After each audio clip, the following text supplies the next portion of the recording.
La casa de los susurros, en una pequeña aldea olvidada por el tiempo, rodeada de bosques oscuros y montañas desmoronadas, se encontraba una antigua mansión conocida como la Casa de los Susurros. Nadie osaba acercarse a ella, pues los habitantes del pueblo aseguraban que estaba maldita, llena de espíritus de los que habían muerto allí. Nadie había vivido en esa casa durante generaciones, hasta que un joven llamado Álvaro decidió mudarse.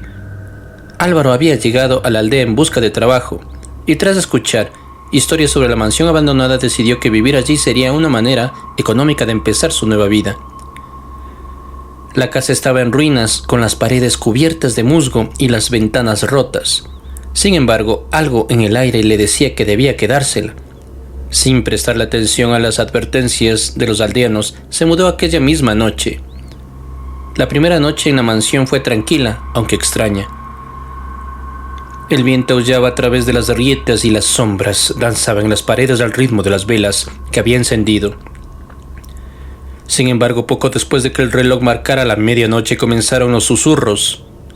Primero, solo fueron ecos débiles, como si alguien estuviera murmurando en un rincón oscuro. Álvaro pensó que se trataba de su imaginación, pero los susurros aumentaron de volumen, cada vez más claros, como si un coro de voces desesperadas le hablara. Intentó ignorarlos, pero no pudo. Comenzó a escuchar nombres susurrando en la oscuridad. Álvaro, ven, ven. Aterrorizado levantó la lámpara y comenzó a recorrer la casa, buscando el origen de aquellos murmullos. Cuando entró en el salón principal, una sensación de frío extremo lo envolvió. Allí en el centro de la habitación, vio algo que le heló la sangre, una figura espectral pálida como la muerte. El espíritu se acercó lentamente sin emitir un solo sonido, hasta quedar a su lado. Álvaro intentó gritar, pero no pudo.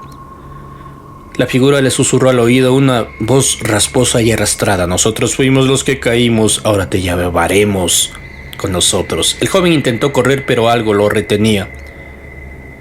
Era como si la casa misma lo estuviera aprisionando, como si las paredes lo devoraran. Los susurros aumentaron de intensidad y la figura espectral comenzó a desvanecerse, pero las voces no cesaban. En su desesperación intentó salir de la mansión, pero al cruzar el umbral de la puerta la realidad se distorsionó. La casa se transformó, las paredes se alargaron, el suelo se hundió y de repente las puertas que pensaba que lo llevarían al exterior lo condujeron a un pasillo interminable que nunca terminaba. Un laberinto oscuro de madera podrida y agrietados. De repente las luces parpadearon. La atmósfera se tornó pesada, como si el aire estuviera lleno de una presión insoportable. Desde las sombras aparecieron más figuras, seres de aspecto humanoide pero distorsionados, con piel pálida y ojos hundidos que se acercaron lentamente. Sus bocas estaban abiertas de par en par. Mostraban dientes afilados, pero sus voces no eran de advertencia, sino de desesperación. ¿Por qué no vienes con nosotros, Álvaro? Nosotros te hemos esperado. Sufre con nosotros.